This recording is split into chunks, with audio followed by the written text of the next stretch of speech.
The breaking point: Manchester United's latest Old Trafford nightmare.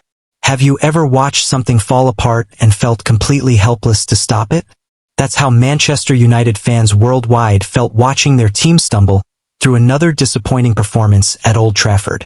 Today, we need to have an honest conversation about what's going wrong and which players aren't pulling their weight anymore.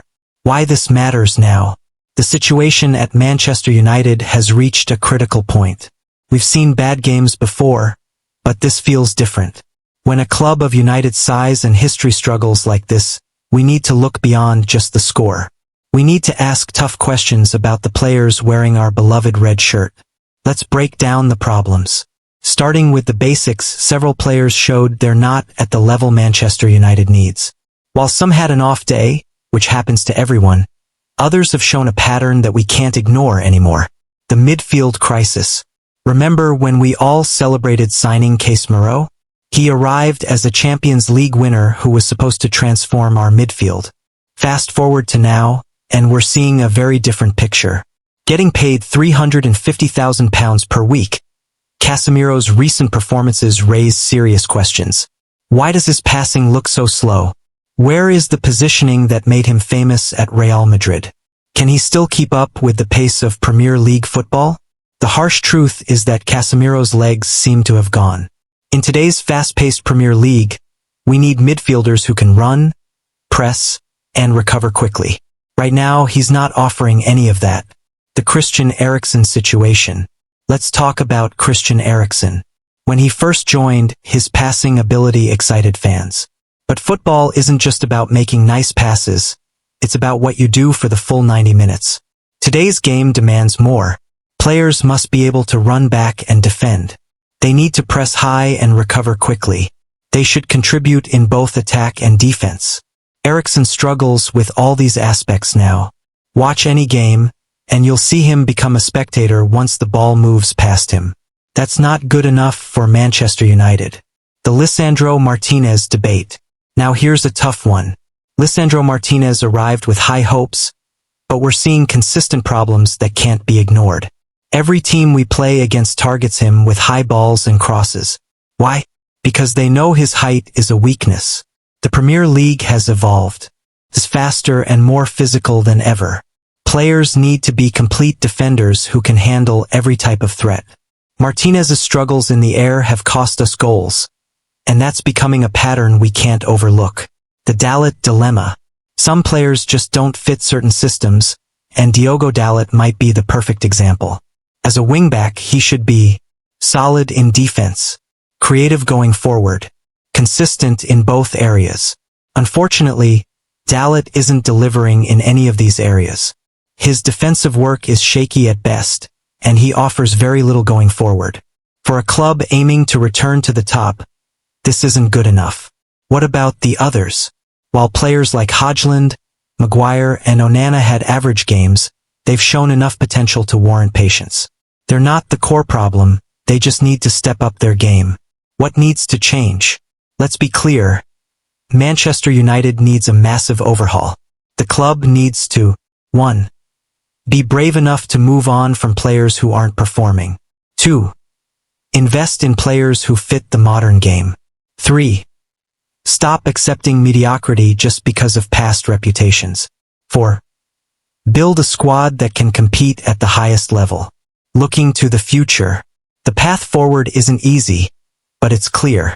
Manchester United needs to make tough decisions about these players. The summer transfer window will be crucial. The club must find buyers for players who don't fit. Identify replacements who match the Premier League's demands. Build a squad with the right balance of youth and experience. Focus on players who can handle the physical demands of modern football. Why this matters to every United fan.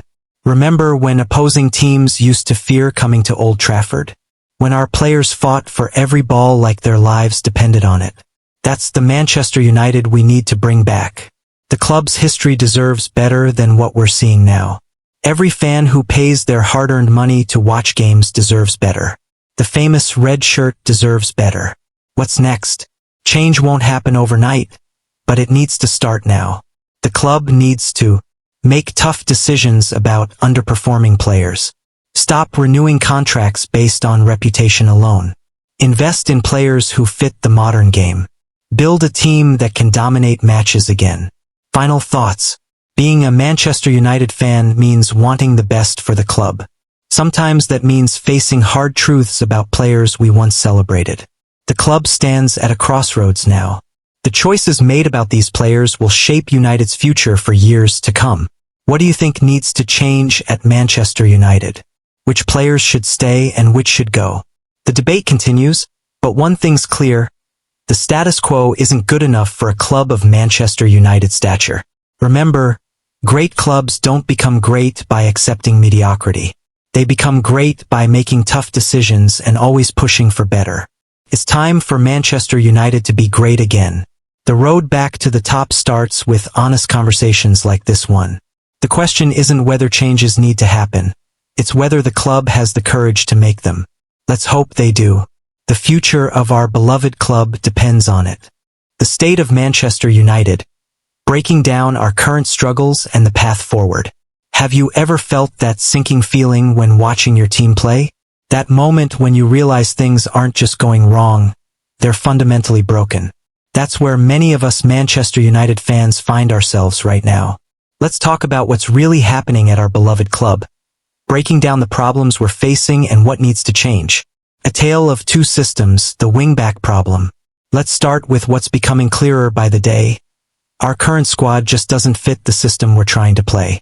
Amorim's tactical setup heavily relies on wingbacks who can bomb forward and create chances. But here's the thing, Dalot and Mazraoui aren't those players. They're struggling to provide the attacking threat we desperately need. Think about it. When was the last time you saw our wingbacks consistently beat their man and deliver dangerous crosses? It's been a while, hasn't it? This isn't about blaming these players. They're good footballers, but sometimes good players just don't fit certain systems. In fact, there's a growing feeling that Mazraoui might be better suited as a right-sided centre-back, RCB. The Bruno Fernandes dependency. Here's a hard truth we need to face. Without Bruno Fernandes, our creativity practically disappears. The recent game showed this painfully clearly. When Bruno isn't on the field, our team often looks lost, running out of ideas faster than a student during an exam they didn't study for. But why is this happening? It's not just about Bruno being good, which he absolutely is. It's about our entire attacking structure being built around one player. That's like building a house with one super strong wall and hoping the rest won't fall apart. It's just not sustainable. The midfield puzzle. Let's talk about our midfield for a moment. The combination of Eriksen and Casemiro, while looking good on paper, is showing its age. They're being outpaced in midfield regularly, and it's affecting our entire game plan. However, there was a bright spot. Mainoo's introduction as a substitute changed the game's dynamic completely. Could he be part of the solution we're looking for? The finishing problem.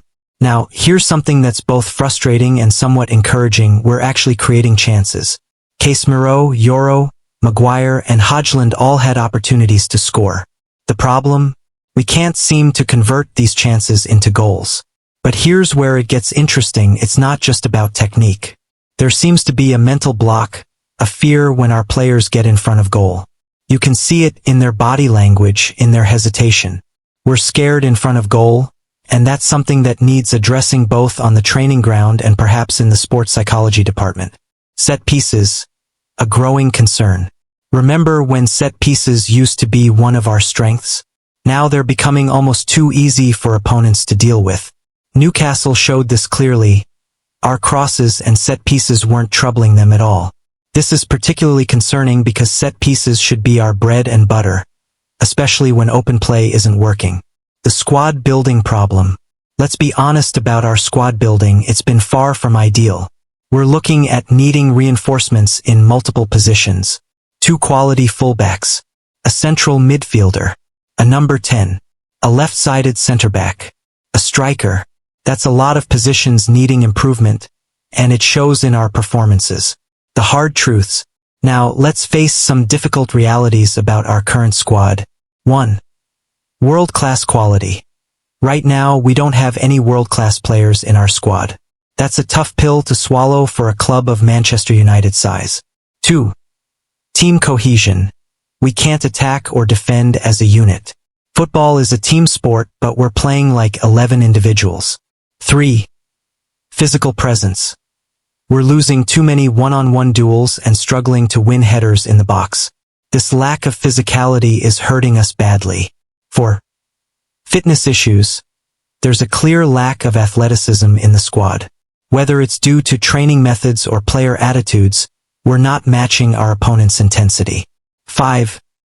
Manager impact. We seem to have a habit of making top-class managers look average. This suggests the problems run deeper than just coaching. The future, what needs to change? So what's the way forward? Here are some key areas that need addressing. 1. System adaptation.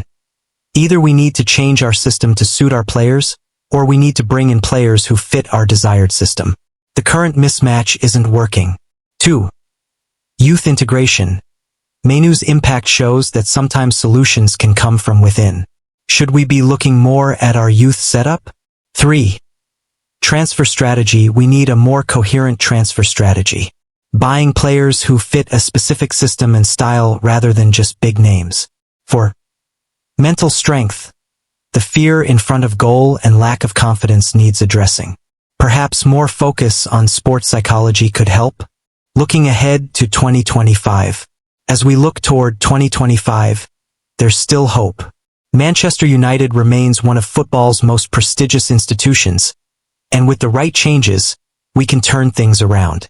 The first step is acknowledging where we are, and that's exactly what we've done here. What do you think needs to change first? Is it the system, the players, or something deeper in the club structure? One thing's for sure, United fans will keep supporting the team through thick and thin, hoping for that return to glory. Remember, every great comeback story starts with a period of struggle. Maybe this is just our setup for an amazing comeback. Keep believing, keep supporting, and keep discussing these issues openly. That's how we'll move forward as a club and as a community.